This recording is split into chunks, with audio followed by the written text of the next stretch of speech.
हम जनाब वकील साहब को मुबारकबाद पेश करने के लिए हम सभी इकट्ठा हुए हैं। जैसा कि जिन लोगों ने अभी तकरीरें की सबने उनको मुबारकबाद दिया है, उसी कड़ी में हम अपनी तरफ से और वो जितने लोग यहाँ मौजूद हैं उनकी तरफ से दिल की गहराइयों से मुबारकबाद पेश करते हैं।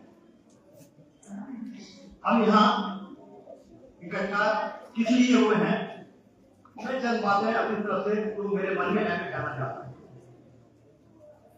हमें इकट्ठा होने की वजह यह है कि बीते हुए कल को देखते हुए आने वाले कल के लिए हमें कैसे अपनी कदम आगे बढ़ानी है। हमें अपनी राह चुनी है, हमें मशाले राह बनना है। कुछ लोगों ने हमारे समाज में, अभी किसी ने कहा वो हमारे यहाँ से नहीं हम में से, सही उन्होंने कहा वो हमारे इलाके से हम में से जो हैं, हम उनकी तरफ देखकर उनकी कामयाबी पर हम लोग यहाँ इकट्ठा हुए हैं।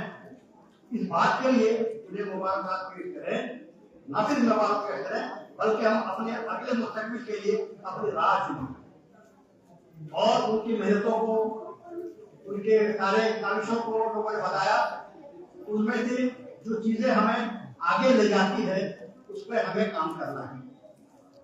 हमें काम ये करना है कि हम अपनी मेहनत से कामयाबी वो वाला फैन चला गया वाला छोटा वाला समाज के बीच में हमारा फर्ज बनता है, फर्ज बनता है। हम अगले के लिए उनकी मुस्तकबिल के लिए कैसे अपना योगदान दें। मैं इस मौके पर आए तमाम हाज़रीन की तरफ से और अपनी तरफ से ये कहना चाहता हूँ, हम सभी लोग जो तालीम के गहवारे में सिर्फ गहवारे से मुंसलिक रहे हैं, हमारी ये बनता हमारा हक बनता है, हमारा फर्ज है कि हम लोगों को आगे के लिए कैसे आगे लाए। इस मदरसे के अहाते में ये प्रोग्राम किया गया है कि मदरसे के तमाम जिम्मेदार लोग इसके लिए मुबारकबाद जो है कि उन्होंने ये प्रोग्राम भाषा सही ना हमारे सामने कहा तो साबित है, बड़े मैदान में है, चलिए वक्त कभी किया गया है और हम सभी मौके पे इकट्ठा हुए हैं। तो यहाँ एक फैसला लेकर जाए, हम समाज के लिए, अपने इलाके के लिए जो जिस लेवल पे है अच्छा कर सके करें।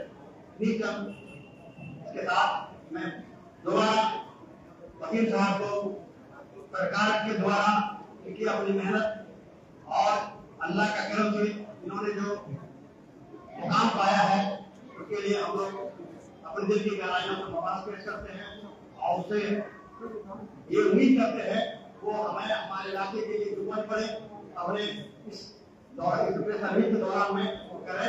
ऐसा इन्होंने पहले भी किया है और हम यकीन करते हैं ऐसा करेंगे।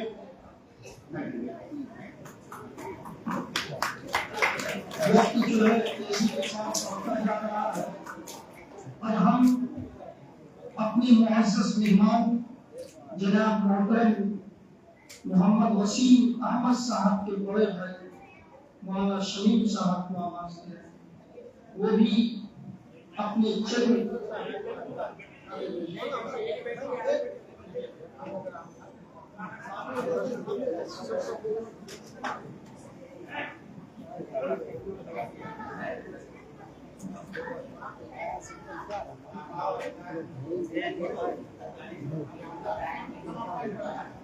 अस्सलाम वालेकुम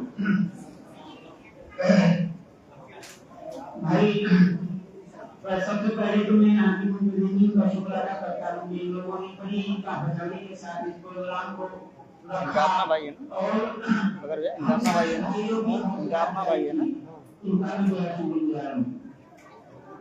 और मैं आगे बढ़ूंगा करता हूँ, ये जो हमारे बच्चे हैं सारे बच्चे खासतौर पर उनकी व्यवसाय के लिए और हमारे जो भाई हजरात हैं आमतौर से इसलिए भाषण में सामने रखता हूँ उन्हीं जगह आप लोगों को बहुत ध्यान से बातों को सुनेंगे इंशाअल्लाह आगे हमारा आपका की जिंदगी इंशाअल्लाह सामने।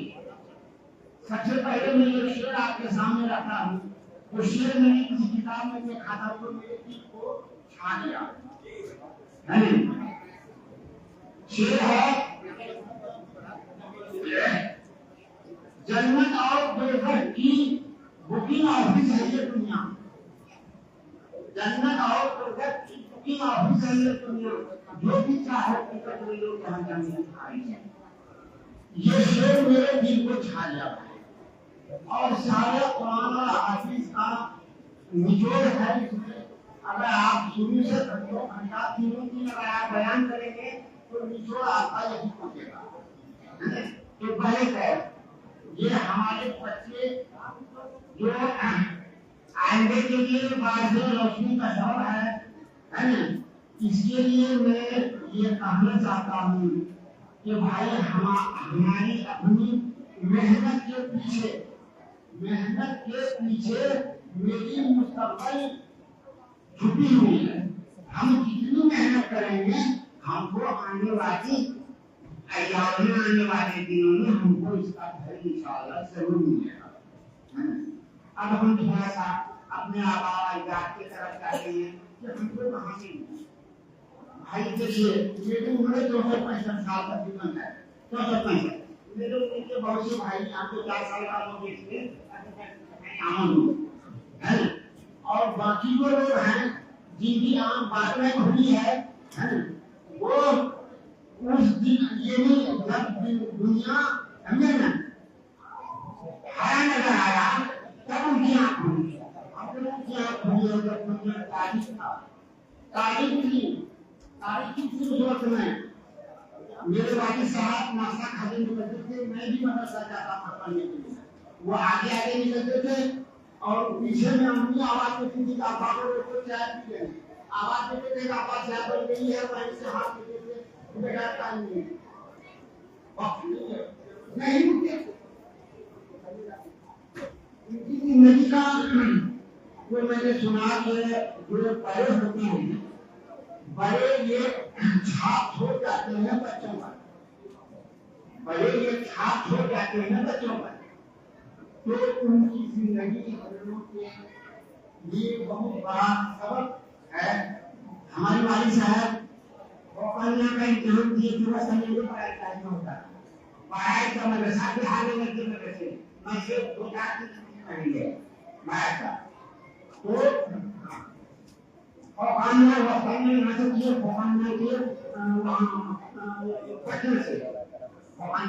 पटना से छुट्टी हो जाती सहारनपुर से और आलिम के मदानी मौलवी के दरभंगा से आलिम के सहारनपुर से और बाकी के लोग उनका हर सब्जेक्ट वसीम इंटर और मैट्रिक और इंटर में पढ़ता था मेरा जहाँ से वो इंग्लिश का तर्जुमा करते हमसे नहीं हो पाता। कोई टीचर है तो इंटर का तर्जुमा यहाँ से 3-4 सेंटेंस का यहाँ से होता है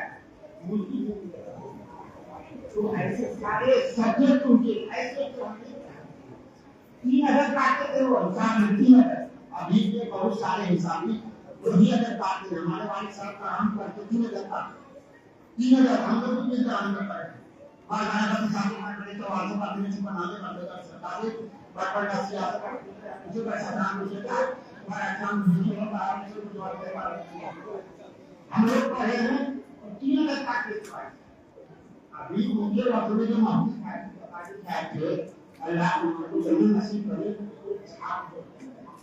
अच्छा ठीक है तो उनकी हम लोगों ने जो मिला है पाप का देखा जाएंगे उनके अमाल हम लोग क्या करते मेहनत पर मैं बच्चों से कहता हूँ कि मेहनत पर आपकी जिंदगी छुपी हुई है। आप जितनी मेहनत करेंगे उतना